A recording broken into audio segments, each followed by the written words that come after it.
Jeffrey A. Tucker's column, Bill Gates plots a global pandemic prison state.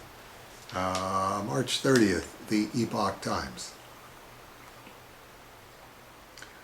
In other words, in Gates' view, we need to have research continue to fiddle around in labs with tricks that anticipate pathogens of the future, thus again raising the risk of lab leaks that then necessitate fixes that can only be produced and distributed by the pharmaceutical companies in which he has such heavy investments.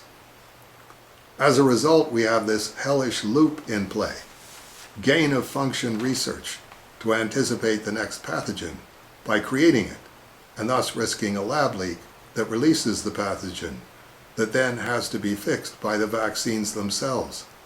But the world has to lock down until they can be put into billions of arms.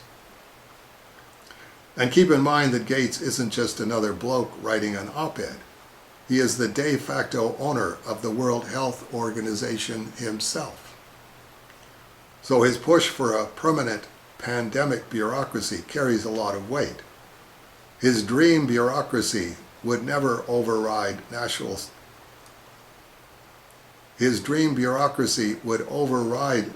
sovereignty to make sure that never again would there be another Sweden. Quote, "It's difficult for any one country to stop a disease from spreading on its own," unquote, he writes.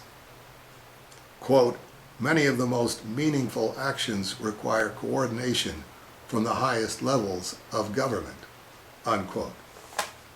The model is always the same, and it is taken from the world of computer science. There is a clean hard drive, analogized to the human body or whole societies. They are working fine, but then an exogenous threat comes along in the form of malware. In order to defeat it, we need software that is updated. You clearly should not turn on your computer until you can get the hard drive cleaned up. I'm serious here. Gates' understanding of viruses is no more sophisticated than that. He has learned absolutely nothing in years. He is still repeating the ridiculous lines from his TED Talks from years ago. In reality, this has nothing to do with biological viruses, which we evolved to manage through the immune system, a concept that is entirely lost on him. He finds it inconceivable that the best strategy for healthy people is to meet the virus and train the immune system. Indeed, he is appalled by that idea, favoring only more injectable substances designed to fight diseases. Also lost on him is the way in which viruses, whether from labs or nature, all must obey the natural epidemiological dynamics of pathogenic spread. The more deadly they are, the less likely they are to spread. And the reverse is also true. The more prevalent they are, like COVID, the less severe they are. The reason is simple. A pathogen needs a living host.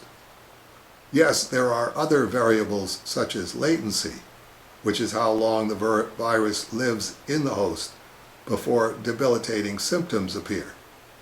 Other than that, a lab cannot create anything that games its way out of this matrix. If you can understand that paragraph, I can promise you this: you now know far more about viruses than Bill Gates. That'll do it for the weekly update this week. I hope we'll see a bunch of you again next week.